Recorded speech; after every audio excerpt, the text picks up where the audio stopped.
ক্যামেরাম্যানদের কাজটা প্রতিটা মুহূর্তে নতুন করে চ্যালেঞ্জ। আপনার টার্নিং পয়েন্ট কোনটা ছিল?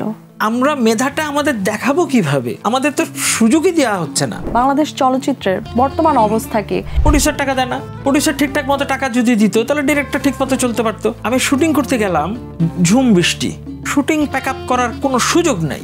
এর মাঝে থেকে কোয়ালিটি কাজ নিয়ে বের হয়ে আসতে হবে। একটা আর্টিস্ট রেমুনারেশন যদি 50% থেকে বেশি হয় একটা প্রজেক্টে, তাহলে ওই কাজটা হবে কিভাবে? বিয়ে শাদী হয়ে যাওয়ার পরেই আমার শ্বশুর জিজ্ঞেস করছিল, মা জামাইয়ের স্টুডিওটা কোথায়?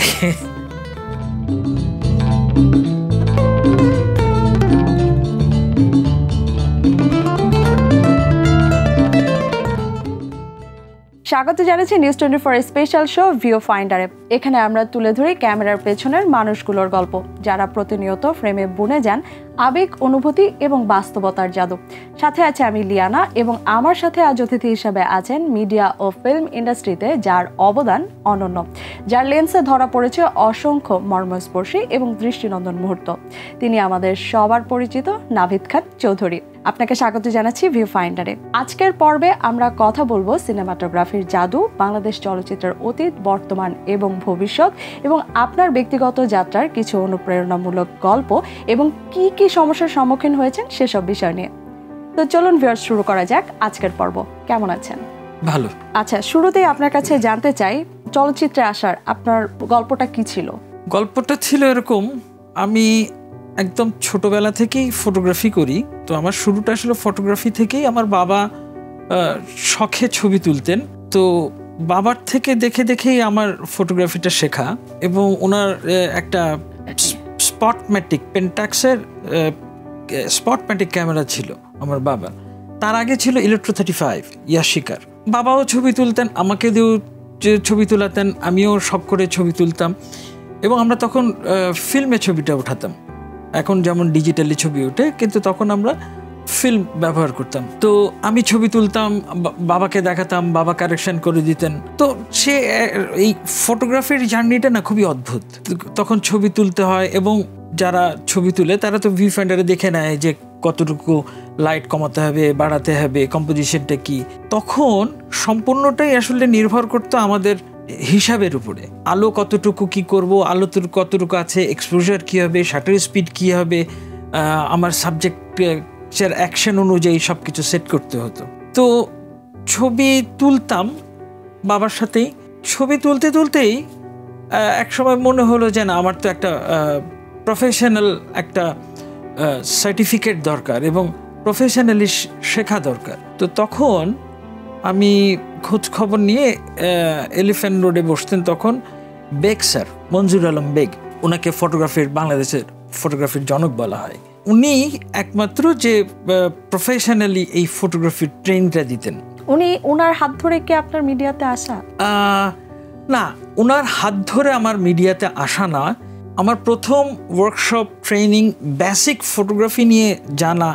কারণ ফটোগ্রাফি নিয়ে তো জানতে হবে যে এক্সপোজার কাকে বলে, শাটার স্পিড কটা কাকে বলে, তারপরে ফিল্মটা কি, ফিল্মটা ডেভেলপ করব কিভাবে, প্রিন্ট হবে কিভাবে, ফটোগ্রাফির ইতিহাস, মানে ফটোগ্রাফি বেসিক যা যা জানা প্রয়োজন আমি বেগ স্যারের কাছ থেকে জানতে পাই। এবং আমি খুবই স্যারকে ডিস্টার্ব করতাম ইন এ সেন্স যে আমি প্রশ্ন অনেক করতাম স্যারকে। তো প্রশ্ন করতে করতে একসময় এমন মনে হলো, আচ্ছা ঠিক আছে, বেসিকটা শেষ হওয়ার পর আমি আরও ফার্দার ওনার কাছ থেকে শিখবো। তো বেসিক শেখার পরে স্যার আবার আরেকটা ট্রেনিং করাতেন, ওখানে ওয়ার্কশপ করাতেন। ওটাও 1 মাসের জন্য ছিল, কালার ফটোগ্রাফি। ইভেন আমরা শিখতাম হচ্ছে ব্ল্যাক অ্যান্ড হোয়াইটে, এবং black and white film develop থেকে শুরু করে প্রিন্ট করা পর্যন্ত স্যার আমাদের শিখিয়েছিলেন। আপনি কত বছর যাবত এই প্রফেশনে আছেন, বা এই প্রফেশনে কেন আসা? আপনি তো অন্য প্রফেশনেও যেতে পারতেন।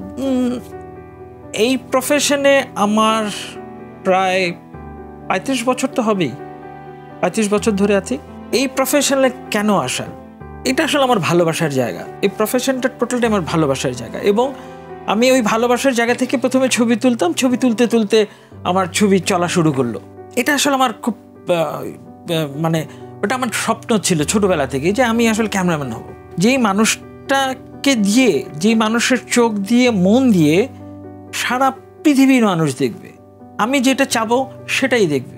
প্রথম কাজ কোনটা ছিল যেটা এখনো মনে গেঁথে আছে? আমার প্রথম কাজ ছিল, আমি তো প্রচুর ডকুমেন্টারিও করেছি যখন জিএসএসে ছিলাম। তখন একটা সময়, নির্দিষ্ট সময় পার হওয়ার পরে প্রজেক্ট আমাকেই প্রডিউসারের সাথে বা ওখানে তো বিদেশ থেকে যারা আসে তাদের প্রডিউসারই বলা হয়, তো প্রডিউসারদের সাথে গিয়ে আমি ফিল্মিং করে আসতাম। তো ওখানে 3.5 বছর থাকার পরে আমি চিন্তা করলাম যে না, আমি এখন আর এখানে কাজ করব না, আমি বাইরে কাজ করব। এবং সেই সময় ওখানে আমাদের সরওয়ার ফারুকি, সেও তখন ওখানে একটা প্রজেক্টে কাজ করতো। তো সরওয়ার একদিন বললো যে আমি চলেন আমরা শুরু করি। আমি বললাম চলেন যাই। প্রথম সরওয়ারের কাজ ছিল একটা মহরম নিয়ে একটা আমরা ডকুমেন্টারি করি। ওটা ছিল সরওয়ারের প্রথমেই বলা যায় তার নিজের প্রথম কাজ শুরু করি সরওয়ারের সাথে ওইটা। এবং আমার ওটা ছেড়ে দেওয়ার পরে, জিএসএস ছাড়ার পরে প্রথম কাজ ছিল আমার সরওয়ার ফারুকির একটা প্রথম, ওর জীবনের ফার্স্ট নাটক, সেটা হলো ওয়েটিং রুম নামের। ওখানে আর্টিস্ট ছিলেন আমাদের খালেদ খান যুবদা।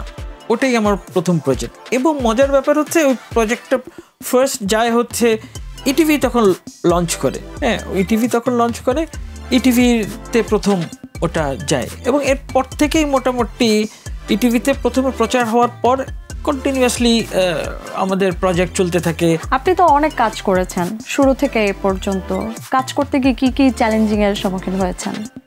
আমাদের ক্যামেরাম্যানদের কাজটা প্রতিটা মুহূর্তে নতুন করে চ্যালেঞ্জ।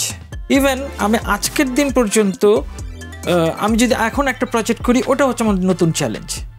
এবং এখন আমি আসলে কাজ করি হচ্ছে বাংলাদেশ টেলিভিশনের সাথে, ওখানে কন্ট্রাকচুয়াল হিসাবে আছি, আমি কাজ করছি। তো বিটিভির সবচেয়ে মজার ব্যাপার হচ্ছে যে ও আমাকে প্রতিদিন চ্যালেঞ্জ দেয়, প্রতিদিন নতুন চ্যালেঞ্জ দেয়। তো বিটিভির ক্যামেরাম্যানরা তো আসলে শুধু একটা নির্দিষ্ট যে ফিকশন করছে সেই ফিকশনই করবে, ব্যাপারটা ওরকম না। আমাকে ডকুমেন্টারির কাজ করতে হয়, আমাদের মিউজিক ভিডিও করতে হয়, আমাদের ড্রামা করতে হয়, সব ধরনের কাজ আমাদের করতে হয়, আমাদের লাইভ করতে হয়, সব ধরনের কাজ। এবং প্রতিটা কাজের না এক এক রকম চ্যালেঞ্জ।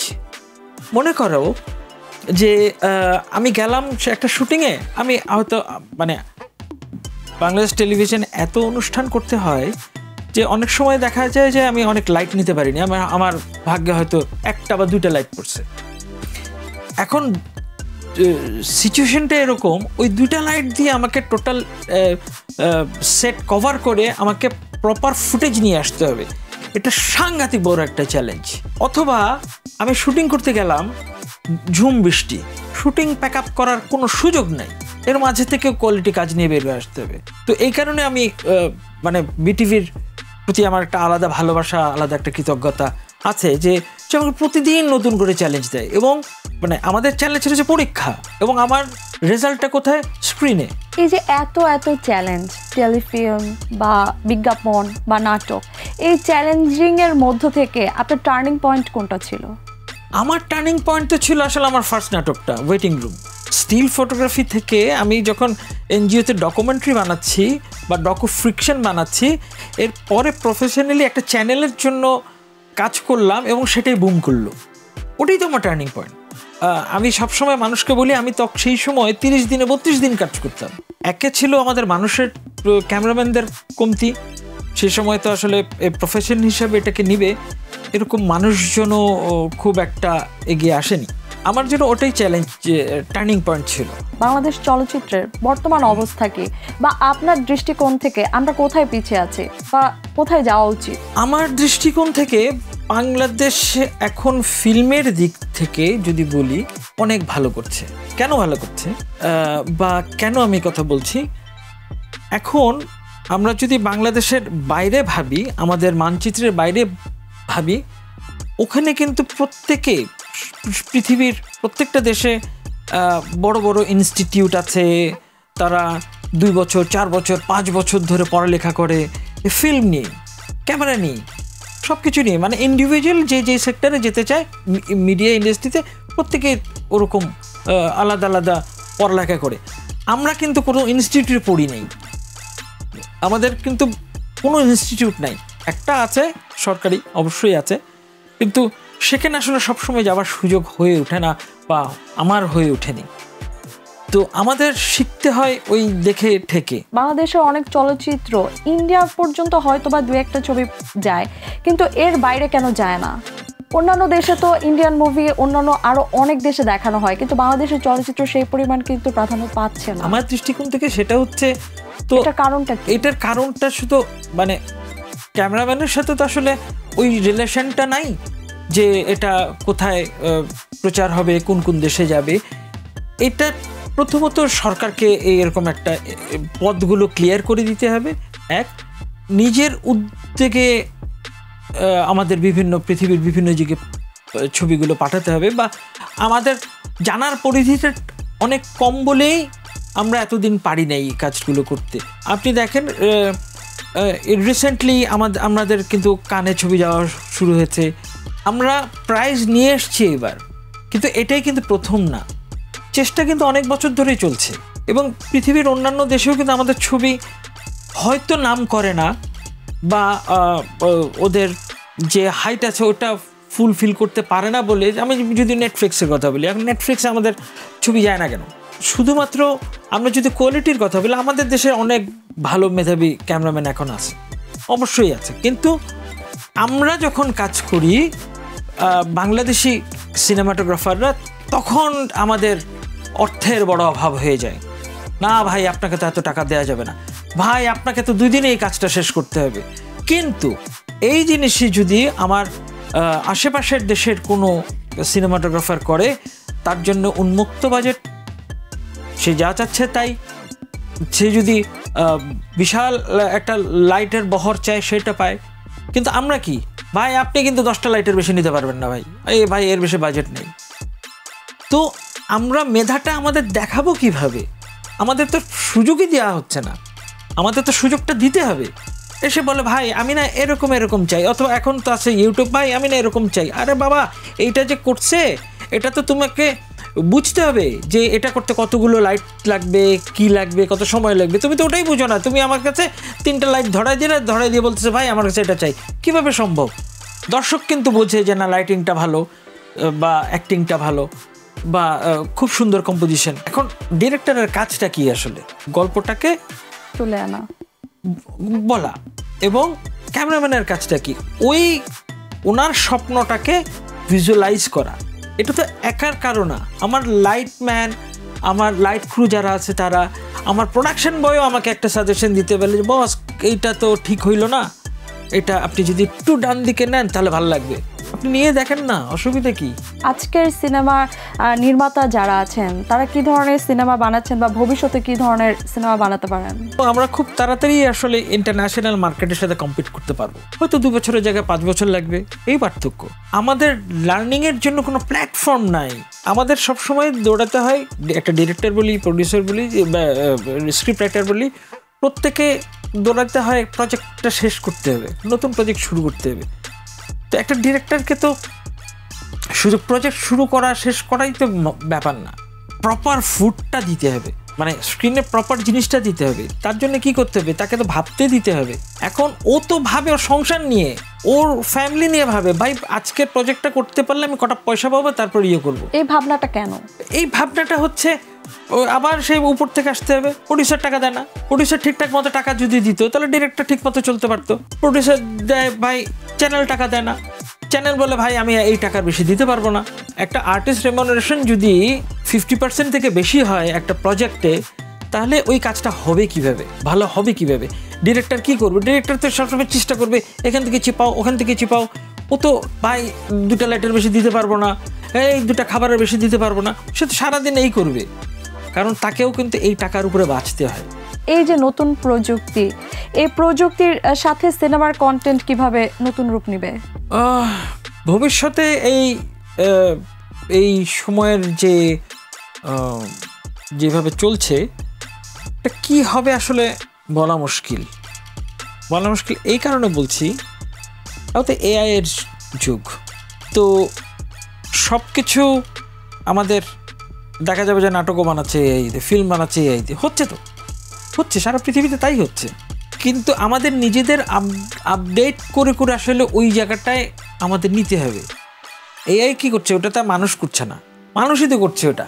কিন্তু এআই এটা সিনেমার বাজারে কতটুকু হার্মফুল, বা এটাকে কি আপনি পজিটিভলি দেখেন কিনা? হ্যাঁ, অবশ্যই পজিটিভলি, ওই জায়গায় যেতে হবে। কিন্তু ওই এআই দিয়ে আর্টিফিশিয়াল ইন্টেলিজেন্স যেটা আছে সেটা তো মানুষেরই তৈরি, মানুষই তো কাজ করায়।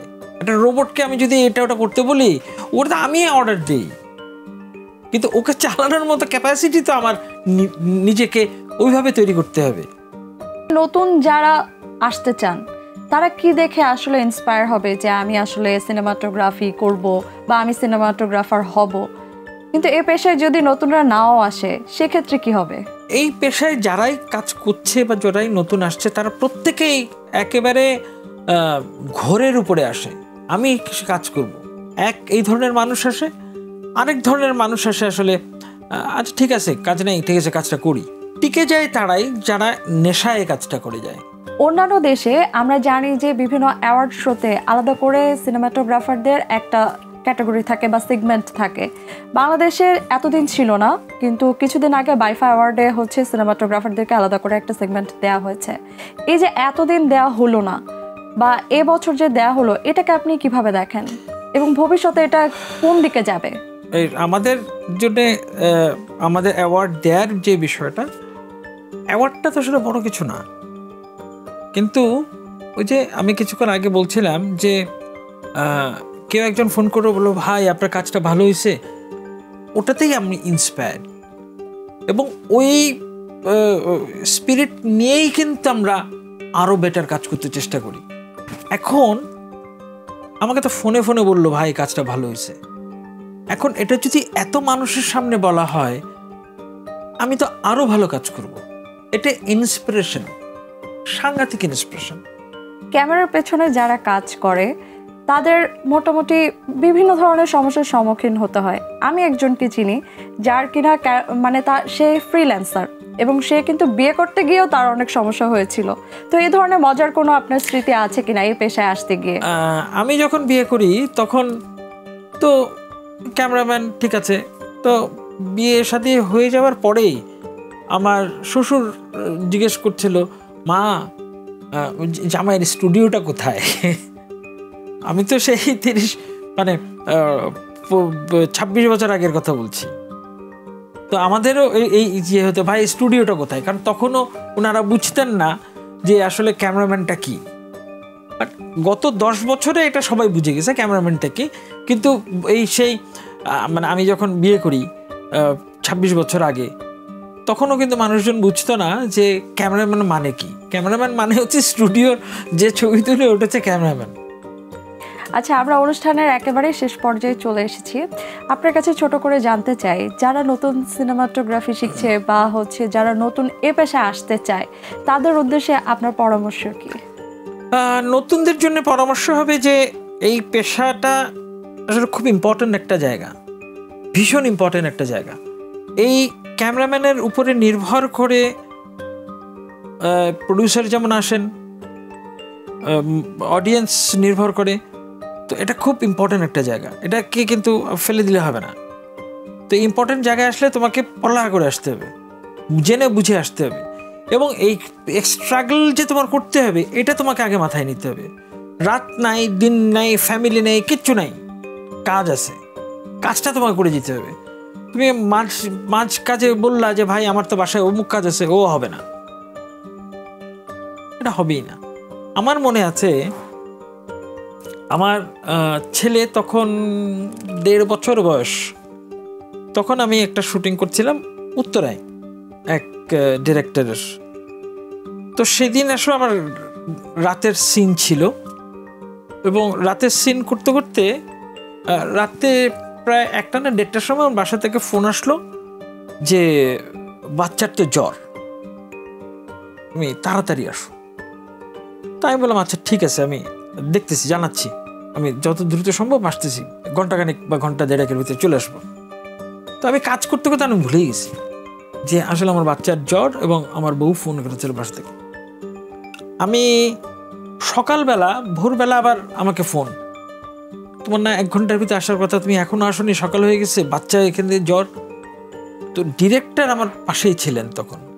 তো ডিরেক্টর সামহাও বুঝতে পারছেন যে বাসায় কোনো একটা আমার ঝামেলা হয়েছে। তো তখন ডিরেক্টর জিজ্ঞেস করলেন যে নাবিদ কি হয়েছে? তা আমি বললাম আমার বাচ্চার জ্বর, আমাকে তো সেই রাতে 1টার সময় ফোন করে জানিয়েছে, আমি তো যেতে পারিনি। বলে আপনি আমাকে বললেন না কেন? আমি নিজেই তো ভুলে গেছি। তো আমরা যখন কাজ করি প্রত্যেকটা টেকনিশিয়ান এই অবস্থা যে আমরা আসলে সবকিছু ভুলে যাই। তো তুমি যদি এই স্যাক্রিফাইসগুলো এরকম ছোট ছোট, প্রত্যেকের জীবনে অনেক বড় বড় স্যাক্রিফাইস আছে। ইভেন আমার বিয়ের সময় সেদিন সকাল থেকে আমি শ্যুট করছি এবং ডিরেক্টর কিন্তু জানে যে আমার যেতে হবে। জর্জ ভাই ছিলেন, জর্জ ভাই ওখানে করছিলাম শুটিং। তো ঠিক আছে, কোনো অসুবিধা নেই, আমার 12:30 1টার ভিতরে বাসায় থাকলে হবে, এরকম একটা কথা আর কি। তো না 12টার সময় আমি চলে যাব বাসায়। আমি কাজ করতে আমার না ভুলে গেছি কাজ করতে। 12:30টার সময় জর্জ ভাই আমাকে বললেন, নাভিদ আপনি এখন এখানে, আপনার না বিয়ে? আমি বললাম কটা বাজে? বলে এখন না 1টা বাজে, আপনি এখনো যান নেই? আমি ও আচ্ছা তাই তো। তখন আমি বাসায় গেছি। মানে আমাদের প্রত্যেকটা ফটোগ্রাফার বা ক্যামেরাম্যানের লাইফটা আসলে এরকমই। নতুন যারা আসবে তাদের এই বিষয়গুলো মাথায় নিয়ে আসতে হবে যে তোমার কাজকে প্রায়োরিটি দিতে হবে, তুমি কাজকে প্রায়োরিটি দাও, আর অবশ্যই তোমাকে শিখতে হবে। আপনাকে অসংখ্য ধন্যবাদ আমাদের ভিউ ফাইন্ডারে আসার জন্য। Thank you. দর্শক, এই ছিল আমাদের আজকের আয়োজন। আবারও দেখা হবে নতুন কোনো অতিথিকে নিয়ে নতুন কোনো পর্বে। ততদিন পর্যন্ত সবাই সুস্থ থাকুন, ভালো থাকুন এবং দেখতে থাকুন News 24।